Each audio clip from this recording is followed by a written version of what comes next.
കളിയോടക്ക ട്രിവാൻഡ്രം സൈഡിലൊക്കെ ഓണത്തിന് ഉണ്ടാക്കുന്ന ഒരു പരമ്പരാഗത സ്നാക്കാണ് കളിയോടക്ക. എൻ്റെ ഫ്രണ്ടാണ് കേട്ടോ എനിക്ക് ഈ ഒരു റെസിപ്പി പറഞ്ഞു തന്നത്. ഈ കളിയോടക്കയുടെ പുറം ഭാഗം നല്ല കട്ടിയാണ്, എന്നാൽ ഉള്ളോ നല്ല സോഫ്റ്റാണ് കേട്ടോ. എനിക്ക് തോന്നുന്നത് നമ്മുടെ ഈ അടക്കയൊക്കെ ഉണ്ടല്ലോ, അതുകൊണ്ടായിരിക്കാം, അതിനോടൊക്കെ സാമ്യമുള്ളത് കൊണ്ടായിരിക്കാം ചിലപ്പോൾ ഇതിന് ഇങ്ങനെ ഒരു പേര് വന്നതെന്ന് എനിക്ക് തോന്നുന്നു. അപ്പോൾ അതിനെക്കുറിച്ചിട്ട് ആർക്കെങ്കിലും കൂടുതലായിട്ട് അറിയുന്നുണ്ടെങ്കിൽ കമൻറ്റ് ബോക്സിൽ കമൻറ്റ് ചെയ്യാനായിട്ടൊക്കെ മറക്കരുത്. കാരണം ഇപ്പോഴത്തെ ജനറേഷനും അപ്പോൾ അതിനെക്കുറിച്ച് കൂടുതൽ അറിയാനായിട്ട് സാധിക്കുമല്ലോ. കളിയോടൊക്കെ ഉണ്ടാക്കാൻ വേണ്ടിയിട്ട് ഞാനിപ്പോൾ ഇവിടെ ഒരു കപ്പ് അരിപ്പൊടി എടുത്ത് വെച്ചിട്ടുണ്ട്. 250 ml കപ്പിൽ ഒരു കപ്പ് അരിപ്പൊടി. സാധാരണ നമ്മൾ പത്തിരിയും ഇടിയപ്പമൊക്കെ ഉണ്ടാക്കാനായിട്ട് ഉപയോഗിക്കുന്ന നൈസായിട്ടുള്ള അരിപ്പൊടിയാണ് ഇപ്പോൾ ഇവിടെ ഞാൻ എടുത്ത് വെച്ചിട്ടുള്ളത്. ഇനി നമുക്ക് അതിലേക്ക് ഒരു കപ്പ് അരിപ്പൊടി നമ്മൾ എടുക്കുമ്പോൾ 1/4 കപ്പ് ഉഴുന്നാണ് പിന്നെ നമ്മൾ അതിന് വേണ്ടിയിട്ട് എടുത്ത് വെക്കേണ്ടത്. അപ്പോൾ ഉഴുന്നും ഞാനിപ്പോൾ ഇവിടെ 1/4 കപ്പ് ഉഴുന്നും ഇവിടെ എടുത്ത് തയ്യാറാക്കിയിട്ടുണ്ട്. ഒരു കപ്പ് അരിപ്പൊടിക്ക് 1/4 കപ്പ് ഉഴുന്നെടുത്തിട്ടുണ്ട്. ഇത് കൂടാതെ നമുക്കിതിലേക്ക് വേണ്ടത് ആ സെയിം കപ്പിൻ്റെ അതിൽ തന്നെ 3/4 കപ്പ് നാളികേരം നമ്മൾ എടുക്കണം. പിന്നെ കുറച്ച് എള്ളെടുത്ത് വെക്കണം. പിന്നെ നല്ല ജീരകം വേണം, ചെറിയ ജീരകം ഉണ്ടല്ലോ നമ്മുടെ, അതും നമ്മൾ എടുത്ത് വെക്കുക. പിന്നെ നമുക്ക് ഇതിനാവശ്യമായിട്ടുള്ള ഉപ്പും. ഇത്തരം സാധനങ്ങളാണ് നമ്മൾ ആദ്യം ഇതിന് വേണ്ടിയിട്ട് എടുത്ത് വെക്കേണ്ടത്. നമ്മൾ എടുത്തു വെച്ചിട്ടുള്ള ഉഴുന്നും പരിപ്പ് നമുക്കൊന്ന് നന്നായിട്ട് വറുത്തെടുക്കണം. അപ്പോൾ അതിന് വേണ്ടിയിട്ട് ഒരു പാൻ ചൂടായി വന്നപ്പോൾ അതിലേക്ക് ഞാൻ ഉഴുന്നും പരിപ്പ് ഇട്ടെടുത്തു. മീഡിയം ഫ്ലെയിമിൽ ഇട്ടിട്ട് ഈ ഒരു ചുമന്ന രീതിയിൽ വരുന്നത് പോലെ ചുമക്കെ നമ്മൾ ഈ ഉഴുന്നും പരിപ്പ് വറുത്തെടുത്തിട്ട് നമുക്ക് വേറൊരു പ്ലേറ്റിലേക്ക് മാറ്റി വെക്കാം. ഉഴുന്നും പരിപ്പ് വറുത്ത് കഴിഞ്ഞാൽ പാത്രത്തിൽ തന്നെ വെക്കരുത്. അത് കാരണം അതൊന്നും കൂടി ഇരുന്നിട്ട് മുരിഞ്ഞ് വരുമ്പോൾ അതിന് കൈപ്പരശ് വരാനുള്ള സാധ്യതയുണ്ട്. അതുകൊണ്ട് നമ്മൾ വറുത്ത് കഴിഞ്ഞാൽ പെട്ടെന്ന് തന്നെ പ്ലേറ്റിലേക്ക് നമ്മൾ മാറ്റുക. എന്നിട്ട് നമ്മൾ മിക്സിയുടെ ഒരു ചെറിയ ജാറിലിട്ടിട്ട് നല്ല ഫൈനായിട്ട് ഇതുപോലെ നമ്മൾ പൊടിച്ചെടുക്കണം കേട്ടോ. നല്ല ഫൈനായിട്ട് തന്നെ പൊടിച്ചെടുക്കാനായിട്ട് ശ്രദ്ധിക്കണം. അടുത്തതായിട്ട് നമ്മൾ തയ്യാറാക്കേണ്ടത് ഇത് കുഴച്ചെടുക്കാനായിട്ടുള്ള വെള്ളം. നമ്മൾ സാധാരണ ഇടിയപ്പമൊക്കെ കുഴയ്ക്കാൻ വേണ്ടിയിട്ട് വെള്ളം ചൂടാക്കൂലേ, അതുപോലെ തന്നെ നമ്മൾ വെള്ളം ചൂടാക്കുക. തിളപ്പിക്കേണ്ട വെള്ളം നമ്മൾ ഇടിയപ്പമൊക്കെ കുഴയ്ക്കുന്ന ആ ഒരു പാകത്തിലേക്ക് നമ്മൾ ഇതുപോലെ വെള്ളം ചൂടാക്കി കുറച്ച് മാറ്റി വെക്കുക. അപ്പോൾ ഞാനിപ്പോൾ 2 ഗ്ലാസ് വെള്ളം ചൂടാക്കിയിട്ടുണ്ട്. നമുക്ക് ആവശ്യത്തിന് ഒഴിച്ച് കുഴച്ചെടുക്കാം.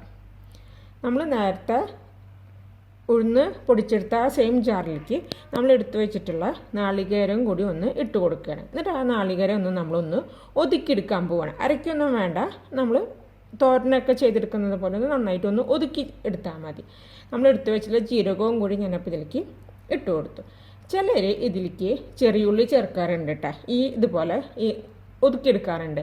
ഞാൻ പക്ഷേ ചെറിയുള്ളി ഇതിലേക്ക് ചേർക്കുന്നില്ല. കാരണം എനിക്ക് ചെറിയുള്ളി ചേർക്കുന്ന ആ ഒരു ടേസ്റ്റിനെക്കാട്ടും ഇഷ്ടമായത് ജീരകം മാത്രമുള്ളപ്പോഴാണ്. അപ്പോൾ നിങ്ങൾക്ക് വേണമെന്നുണ്ടെങ്കിൽ ചെറിയുള്ളിയും കൂടി ചേർത്ത് കൊടുക്കാം.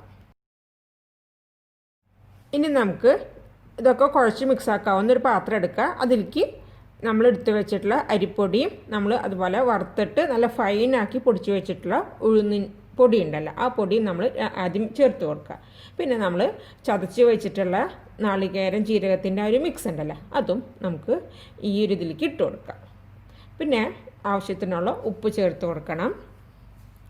എള്ള് നമ്മൾ എടുത്ത് വെച്ചിട്ടുള്ള എള്ള്, ഇത്രയും സാധനങ്ങൾ ചേർത്തിട്ട് ആദ്യം നമ്മൾ സ്പൂൺ വെച്ചിട്ടൊന്ന് നന്നായിട്ടൊന്നങ്ങ് മിക്സാക്കുക. അതായത് ഇപ്പോൾ ചേർത്തിട്ടുള്ളത് എല്ലാം നന്നായിട്ട് യോജിച്ച് വരുന്ന തരത്തിൽ നമ്മൾ മിക്സാക്കുക. അതിനുശേഷം നമ്മൾ തിളപ്പിച്ച് വെച്ചിട്ടുള്ള ചൂടുവെള്ളം കുറച്ചായിട്ട് ഒഴിച്ചിട്ട് നമുക്ക് സ്പൂൺ വെച്ചിട്ടൊന്ന് മിക്സാക്കുക. കാരണം ചെറിയൊരു ചൂടുണ്ടാവുമല്ലോ. അപ്പോൾ ആദ്യം നമ്മൾ സ്പൂൺ വെച്ചിട്ട് ഇത് നന്നായി ഒന്നങ്ങ് മിക്സാക്കി കൊടുക്കണം. നമ്മുടെ തൃശ്ശൂർ ഭാഗത്ത് ഏതാണ്ട് ഇതിനോട് സാമ്യമുള്ള ഒരു സ്നാക്ക് ഉണ്ട്, അത് നമ്മൾ ചീട എന്നാണ് പറയുന്നത്. പക്ഷേ ഈ ഒരു ഷേപ്പ് അല്ല അതിന്, പക്ഷേ ഏതാണ്ട് ടേസ്റ്റൊക്കെ ഒരേപോലെ തന്നെയാണ്.